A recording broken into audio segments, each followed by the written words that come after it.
Rounding, significant figures और decimal points, ये techniques या प्रिंसिपल्स हम इस्तेमाल करते हैं कि एक वैल्यू हमारे लिए लिखने में, पढ़ने में, समझने में आसान हो जाए। तो इनको करने के लिए कुछ छोटे छोटे रूल्स हैं, वो समझते हैं। तो फर्स्ट ऑफ ऑल आते हैं राउंडिंग की तरफ कि हम एक वैल्यू कैसे राउंड करेंगे। This is rounding. इसमें से फ़र्स्ट ऑफ़ ऑल हमने ये डिसाइड करना होगा कि एक वैल्यू हमने कितने फिगर्स तक राउंड करनी है। फॉर एग्ज़ाम्पल हमें दिया जाए कि 0.314 है, इसको राउंड करेंगे, और दूसरी वैल्यू हमें दी जाए 467। पहली वैल्यू में हमसे कहा जाता है कि डेसिमल के बाद 2 पॉइंट्स होने चाहिए, यानी ये वैल्यू होनी चाहिए .xx। दूसरी वैल्यू में हमें कहा जाता है कि ये वैल्यू होनी चाहिए xxx। तो इस तरह से अब हम देखेंगे कि ये वैल्यू जब ट्रिपल एक्स बन जाएगा तो क्या होगा, और ये वैल्यू जब .XX बन जाएगा तो ये क्या हो जाएगी। तो पहले हमने ये डिसाइड करना होगा कि हमने कितने फिगर्स तक राउंडिंग करनी है। दूसरा स्टेप हमारा ये होगा कि पहली वाली जो वैल्यू है राइट वाली, उसको ड्रॉप करना होगा। अगर वो 4 है, 5 से कम है, अगर वो 5 से कम है तो उसको ड्रॉप कर जाओगे, तो यहाँ से अब हम 4 ड्रॉप करेंगे और नेक्स्ट वैल्यू उसी तरह ही रहेगी, जो डिजिट है वहीं रहेगा। तो इस तरह जब यहाँ से 4 ड्रॉप हो जाएगा तो ये रह जाएगा .31, और इस तरह से ये इसके साथ मैच कर रहा है जिसकी तरफ हमने राउंडिंग करनी थी, तो ये .xx हो गया। यहाँ पे अब हमने 7 को ड्रॉप करना होगा। तो रिमेंबर, अगर ये वैल्यू 5 से ज़्यादा है तो इसको ड्रॉप कर दो, और उसके साथ लेफ़्ट पे जो वैल्यू है उसमें 1 ऐड होगा। तो इस तरह से जब 7 ड्रॉप हो जाएगा तो 6 में 1 ऐड होगा, तो ये हो जाएगा 47, और जब ये 7 ड्रॉप हुआ तो उसकी जगह पे 0 आ जाएगा। तो इस तरह से ये वैल्यू राउंड ऑफ हुई टू द डिज़ायर्ड फिगर। तो 470 इसकी ये राउंडिंग हो गई है। एक और एग्जांपल ट्राई करते हैं। 7.36873 राउंड टू 1 डेसिमल पॉइंट, यानी 1 डेसिमल पॉइंट का मतलब है कि जो 7 है इसके बाद पॉइंट के बाद कोई एक डिजिट होना चाहिए। तो अब इसको जब हम राउंड करेंगे तो यहाँ पे हम लिख देंगे कि 7.36873। अच्छा, लास्ट डिजिट जो है वो 3 है, 5 से कम है, तो हम इसको ड्रॉप करेंगे, ये ड्रॉप हो जाएगा, और आगे जो लेफ़्ट साइड पे वैल्यू है उसमें कोई चेंज नहीं आएगा, तो ये हो जाएगा 7.3687। अब नेक्स्ट स्टेप में हमने इस 7 को ड्रॉप कर देना है। चूँकि ये 5 से ज़्यादा है, तो 5 से ज़्यादा होने की वजह से इसके लेफ़्ट पे जो वैल्यू होगी उसमें 1 ऐड होगा, तो ये हो जाएगा 7.36, और जो ये 8 था ये अब हो जाएगा 9। फर्दर अब हमने 9 को ड्रॉप करना होगा। अब अगेन 9 जो है वो 5 से ज़्यादा है, तो ये ड्रॉप हो गए, 6 में एक ऐड होगा जो 7 हो जाएगा, तो ये हो जाएगा 7.37। अब हमने 7 को ड्रॉप कर देना है, और अगेन 7 5 से ज़्यादा है, तो इसके लेफ़्ट पे हमने 1 को ऐड कर देना होगा, 1 को ऐड करना होगा, तो ये वैल्यू हो जाएगी 7.3 में 1 ऐड होगा तो ये हो जाएगा 4। तो इस तरह से 1 डेसिमल पॉइंट तक जब ये राउंड होगा तो ये 7.4 रह जाएगा। तो इस तरह से ये छोटा सा रूल जो है राउंडिंग के लिए हम इस्तेमाल करेंगे। आखिरी डिजिट 5 से कम हो ड्रॉप होगा, और उसके लेफ़्ट पे डिजिट में कोई चेंज नहीं आएगा। आखिरी डिजिट 5 हो, जिस तरह ये सारे हमने देखे, या 5 से ज़्यादा हो तो वो ड्रॉप हो जाएंगे, और लेफ़्ट साइड पे जो डिजिट है उसमें 1 ऐड होगा। तो इस तरह एडिशन करते करते वी गॉट 7.37, और फिर इसको ड्रॉप किया तो 7.4 is the rounded value. Significant figures, they are used to give an answer up to an appropriate precision. तो इस वजह से इनको significant figures कहा जाता है कि ये appropriate precision हमें देते हैं। अब इनको हम कैसे टैकल करेंगे, तो लेते हैं एग्जाम्पल से। फॉर एग्ज़ाम्पल 37.678 डिग्री सेल्सियस, हमसे कहा जाता है कि इसको राउंड ऑफ करें अब टू 2 सिग्निफिकेंट फिगर्स। तो 2 सिग्निफिकेंट या 3 सिग्निफिकेंट फिगर्स तक जब इसको हम ले आएंगे, राउंड ऑफ करेंगे, तो लुक एट दिस, यहाँ पे हो जाएगा 37.6। ये 8 जब ड्रॉप होगा तो ये 8 हो जाएगा, यानी इस 8 को हमने ड्रॉप किया। फर्दर इसको हमने करना है तो 37 पॉइंट, ये अगला 8 ड्रॉप होगा, चूँकि ये 5 से ज़्यादा है तो इधर एक ऐड होगा, तो 37.7। तो ये 3 सिग्निफिकेंट फिगर्स तक हमने इसको राउंड ऑफ किया।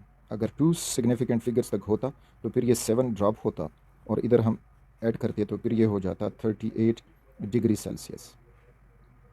एक और एग्जांपल लेते हैं, .0099346। हमसे कहा जाता है कि इसको आप 2 सिग्निफिकेंट फिगर्स तक राउंड ऑफ कर दें।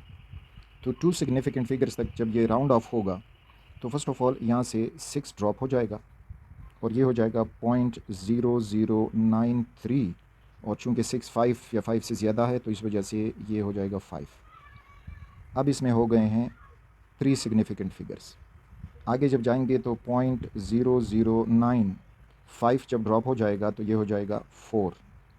तो इस तरह से ये हुए 2 सिग्निफिकेंट फिगर्स। रिमेंबर, जो ज़ीरोज़ हैं बिफोर द डिजिट्स तो वो होते हैं नॉन सिग्निफिकेंट, यानी इसको आप 2 सिग्निफिकेंट फिगर में ये नहीं ले सकते कि ये हुआ 0.00, नो इट्स रॉन्ग, क्योंकि ये जो 2 ज़ीरोज़ हैं और साथ में ये दीज आर नॉन सिग्निफिकेंट, तो ये हुआ 0.0094, सो it has 2 significant figures. Significant zeros और नॉन सिग्निफिकेंट ज़ीरोज़ को समझने के लिए ये आइडिया अपने पास याद रखें। For example we have 0.004004500। अब यहाँ पे आपने याद रखना होगा कि वो ज़ीरोज़ जो डेसिमल पॉइंट को लोकेट करने के लिए इस्तेमाल होते हैं, दीज आर नॉट सिग्निफिकेंट, ये होंगे नॉट सिग्निफिकेंट फिगर्स या ज़ीरोज़। जितने भी नॉन ज़ीरो डिजिट्स हैं दे आर सिग्निफिकेंट, यानी इसमें अब 4 है इट इज़ सिग्निफिकेंट, 4 है तो सिग्निफिकेंट, 5 है तो सिग्निफिकेंट, उनकी तो बात ख़त्म। अब वो ज़ीरोज़ जो 2 डिजिट्स के दरमियान में आ रहे हों दे आर सिग्निफिकेंट, यानी ये जो 2 ज़ीरोज़ हैं दीज आर सिग्निफिकेंट ज़ीरोज़। फिर जो ट्रेलिंग ज़ीरोज़ हैं यानी पॉइंट के बाद जो ज़ीरोज़ आते हैं they are also significant zeros, तो ये भी सिग्निफिकेंट ज़ीरो होंगे। तो इस तरह से अगर हमसे ये नंबर पूछा जाए कि इसमें कितने सिग्निफिकेंट फिगर्स हैं, तो इसमें 1 2 3 4 5 6 7, so there are 7 significant figures in this number. Significant zeros को पहचानने के लिए कुछ और एग्जांपल प्रैक्टिस करते हैं। फर्स्ट वन है कि 750, तो 750 में अब 2 सिग्निफिकेंट फिगर्स हैं, क्योंकि ये ज़ीरो जो है डिजिट से पहले आ रहा है और उसके बाद कोई पॉइंट मौजूद नहीं है, so it is a non significant zero. 75, तो इसमें 2 सिग्निफिकेंट फिगर्स हैं। अब यहाँ पे 75,000 देखेंगे तो 75,000 में भी हमें 2 सिग्निफिकेंट फिगर्स मिल रहे हैं, क्योंकि ये जो 3 ज़ीरोज़ हैं दीज आर नॉन सिग्निफिकेंट। लेकिन अब अगर आप नीचे देखें 75,000 और फिर पॉइंट लगा, अब इसमें हो गए हैं टोटल 5 सिग्निफिकेंट फिगर्स, यानी 1 2 3 4 5, सो इट हैज़ 5 सिग्निफिकेंट फिगर्स। यहाँ पे अगर हम देखेंगे तो 75,000.0, अब ये जो पॉइंट के बाद ज़ीरो होता है these are known as trailing zeros, अब ये सिग्निफिकेंट हो गया है, तो इसमें अब टोटल हो गए हैं 6 सिग्निफिकेंट फिगर्स। 10, तो 10 में अब 1 सिग्निफिकेंट फिगर है, क्योंकि इसके बाद कोई पॉइंट वगैरह हमें नज़र नहीं आ रहा, सो इट हैज़ 1 सिग्निफिकेंट फिगर। तो इस तरह से ज़ीरोज़ को आपने पहचानना होगा कि कौन सा ज़ीरो सिग्निफिकेंट रहेगा या सिग्निफिकेंट नहीं रहेगा। नेगेटिव नंबर्स को भी हम सिग्निफाई राउंडिंग ऑफ करने के लिए सिग्निफिकेंट फिगर्स, तो अगर हम कहें इसमें इसको राउंड कर दें अप टू 2 सिग्निफिकेंट फिगर्स, तो जब राउंड करेंगे तो ये 4 ड्रॉप हो जाएगा, ये हो जाएगा -137.5। 4 ड्रॉप किया, इधर इजाफा इसलिए नहीं हुआ कि 4 इज़ लेस देन 5। अब अगेन ये 5 ड्रॉप होगा, तो 5 जब ड्रॉप होगा तो ये हो जाएगा -138 हो जाएगा, क्योंकि 5 जब ड्रॉप होगा तो 5 या आखिरी डिजिट 5 से ज़्यादा हो या 5 हो तो उसके लेफ़्ट डिजिट में 1 ऐड करेंगे, तो 7 में 1 ऐड हुआ तो ये 8 हुआ। फर्दर इसको अगर 2 सिग्निफिकेंट फिगर्स तक ले जाना है तो इसको हम फर्दर राउंड ऑफ कर सकते हैं, 1 हो जाएगा, 8 ड्रॉप हो जाएगा और ये हो जाएगा 140 ज़ीरो। अब यहाँ पे कोई पॉइंट वगैरह नहीं है, तो इस वजह से ये ज़ीरो जो है इट इज़ नॉन सिग्निफिकेंट, और इसमें 2 सिग्निफिकेंट फिगर हमें मिल रहे हैं, दीज आर 2 सिग्निफिकेंट फिगर्स। में एक प्रॉब्लम मिल जाते हैं केमिस्ट्री में, जिसमें हम मुख्तलिफ वैल्यूज़ को मल्टीप्लाई करके डिवाइड करके एक नई वैल्यू निकाल देते हैं। तो अब उस नई वैल्यू में जो सिग्निफिकेंट फिगर्स हैं वो कितने होने चाहिए, या हमने क्या डिसाइड करना होगा कि जो फाइनल वैल्यू है उसमें कितने सिग्निफिकेंट फिगर हैं। तो ये एक रिएक्शन है जिसमें सैलिसाइलिक एसिड जो है मिथाइल अल्कोहल से रिएक्ट करके एस्टर बना देता है और साथ में वाटर। कहते हैं कि इस रिएक्शन का जो रेट कांस्टेंट है तो उसकी वैल्यू दी गई है, साथ में जो सैलिसाइलिक एसिड है उसका मोलर कंसंट्रेशन दिया गया है, मिथाइल अल्कोहल का मोलर कंसंट्रेशन दिया गया है 3 मोल्स पर DM³ और कहा जाता है कि इस रिएक्शन का रेट मालूम करें। अब रेट मालूम करने के लिए हमारे पास जो इसका रेट इक्वेशन है इस रिएक्शन का, तो वो बन जाएगा rate is equal to K यानी reaction constant into molar concentration of the alcohol, तो अल्कोहल का जो मोलर कंसंट्रेशन है और molar concentration of the acid. इसमें अब हम जब वैल्यूज़ पुट करेंगे तो वैल्यूज़ हमें मिलेगा, लिख देंगे कि rate is equal to K, तो K की वैल्यू में बगैर यूनिट के इसको लिखता हूँ तो 3.057 into molar concentration of alcohol, तो अल्कोहल जो है वो 3 है, into molar concentration of the acid तो वो है 0.86, 0.86। इनको मल्टीप्लाई करके जब हम सॉल्व करेंगे तो हमारे पास आंसर मिल जाएगा, कैलकुलेटर इस्तेमाल करके आंसर मिल जाएगा 7.88706 और यूनिट बन जाता है मोल पर DM क्यूब पर सेकेंड। अच्छा, अब हमारा आंसर कितने सिग्निफिकेंट फिगर का होना चाहिए? तो अब हमने डिसाइड कुछ यूँ करना होगा कि जो हम वैल्यूज़ ले चुके हैं उसमें K है रेट कांस्टेंट, जो एसिड है उसका मोलर कंसंट्रेशन और अल्कोहल का मोलर कंसंट्रेशन, तो उसमें सबसे कम सिग्निफिकेंट फिगर वाली वैल्यू कौन सी है? तो अगर हम यहाँ पे देखें रेट कांस्टेंट तो it contains 1 2 3 4 significant figures. Acid का देखें तो 8 और 6 है, दिस 0 इज़ नॉट सिग्निफिकेंट, तो इट हैज़ 2 सिग्निफिकेंट फिगर्स। और अगर मिथाइल अल्कोहल को देखें तो उसमें 3 मोल पर DM क्यूब है, सो इट हैज़ 1 सिग्निफिकेंट फिगर।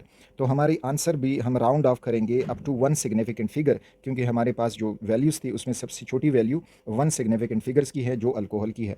तो इसको अब जब हम राउंड ऑफ करेंगे तो वहीं लगाते जाएंगे, ये हो जाएगा 7.887, 6 ड्रॉप हो जाएगा तो इधर 1 लग जाएगा, और इस तरह से फिर 1 ड्रॉप हो जाएगा तो ये हो जाएगा 7.887 ही रहेगा, फिर 7 ड्रॉप हो जाएगा तो ये हो जाएगा 7.89 हो जाएगा जब ये 7 ड्रॉप होगा, और फिर जब ये 9 ड्रॉप हो जाएगा तो ये 8 हो जाएगा, 9 हो जाएगा तो 7.9, और फिर ये आखिर वाला 9 जब ड्रॉप करेंगे तो ये हो जाएगा 8 मोल पर DM क्यूब पर सेकेंड। तो इस तरह से एक सिग्निफिकेंट फिगर तक हमने अपने आंसर को राउंड ऑफ किया, क्योंकि हमारे पास जो लोवेस्ट कंसंट्रेशन थी एक सिग्निफिकेंट फिगर वाली थी, तो इस वजह से आंसर भी उसके साथ ही हमने ले आना है। तो ये तब हम करेंगे जब हमें कुछ ऐसी डिफरेंट वैल्यूज़ दी जाए और उसमें आंसर निकालना होगा, तो answer must match to the significant figure of the lowest values that we used. Decimal places या decimal points, for example we have a value 4.5312। अब ये जो हैं पॉइंट के बाद राइट पे जो डिजिट्स होते हैं they are known as decimal places या डिसिमल पॉइंट्स। इसमें अगर हम देखेंगे तो 1 2 3 4, so it has 4 decimal points, DP या डिसिमल प्लेसेस। इसको अब अगर हम राउंड ऑफ करें और ये हो जाएगा 4.5, तो अब इसका हुआ 1 डिसिमल पॉइंट। तो अब हम ये डिसिमल पॉइंट आगे पीछे करेंगे, किस लिए करेंगे? ताकि हमें करेक्ट प्रिसिशन हासिल हो जाए। जब हम अपनी कैलकुलेशन करते हैं तो उसमें प्रिसिशन हासिल करने के लिए हम डिसिमल पॉइंट्स को इस्तेमाल करते हैं। अब हम एक एग्जांपल से इसको फर्दर समझते हैं कि हमने कब कैसे करना होगा डिसिमल पॉइंट्स को करेक्ट करने के लिए। ये एक बेकरी वाले का एग्जांपल है जिसमें वो केक बना रहा है, जिसमें फ्लोर, शुगर और एग्स इस्तेमाल होंगे। वो आटा लेगा 100 ग्राम, शुगर लेगा 40.2 ग्राम और अंडे लेगा 50.13 ग्राम। हमसे कहा जाता है कि mass of the cake find करें with the correct decimal places. तो अब अगर हम ये सारे वैल्यूज़ आपस में प्लस करें, दैट इज़ 100.0 प्लस 40.2 प्लस 50.13, तो ये सब प्लस करके हमें आंसर मिलेगा 190.33 ग्राम। अब हमने इसको करेक्ट डिसिमल पॉइंट तक ले आना है। तो यहाँ पे अब हम ये डिसाइड करेंगे कि जो मासेस हम ले चुके थे, दिस इज़ आटा लिया, शुगर लिया, एग्स लिया, उसमें से लोवेस्ट वैल्यू जो है वो कितने डिसिमल पॉइंट की है। तो अगर हम यहाँ पे देखेंगे तो यहाँ पे डिसिमल पॉइंट लोवेस्ट वैल्यू जो है उनमें सबसे लोवेस्ट वैल्यू 1 डिसिमल पॉइंट की है। अगर हम यहाँ पे देखें तो यहाँ पे 1 पॉइंट है, यहाँ पर भी डिसिमल के बाद 1 पॉइंट है और यहाँ पे डिसिमल के बाद 2 पॉइंट्स हैं। तो इस वजह से हमारा आंसर भी 1 डिसिमल पॉइंट तक राउंड ऑफ होना चाहिए। तो हमारा जो करेक्ट आंसर मिलेगा वो हमें ये हो जाएगा, जो प्रिसाइस आंसर होगा वो हो जाएगा इज इक्वल टू 190.3 ग्राम, क्योंकि जो लोवेस्ट डिसिमल पॉइंट थे वो 1 था, तो इधर भी लोवेस्ट डिसिमल पॉइंट जो है तो 1 डिसिमल पॉइंट हमें मिला। तो इस तरह से डिसिमल पॉइंट्स को किस तरह टैकल करेंगे, तो इस एग्जांपल से आप उसको समझ सकते हैं।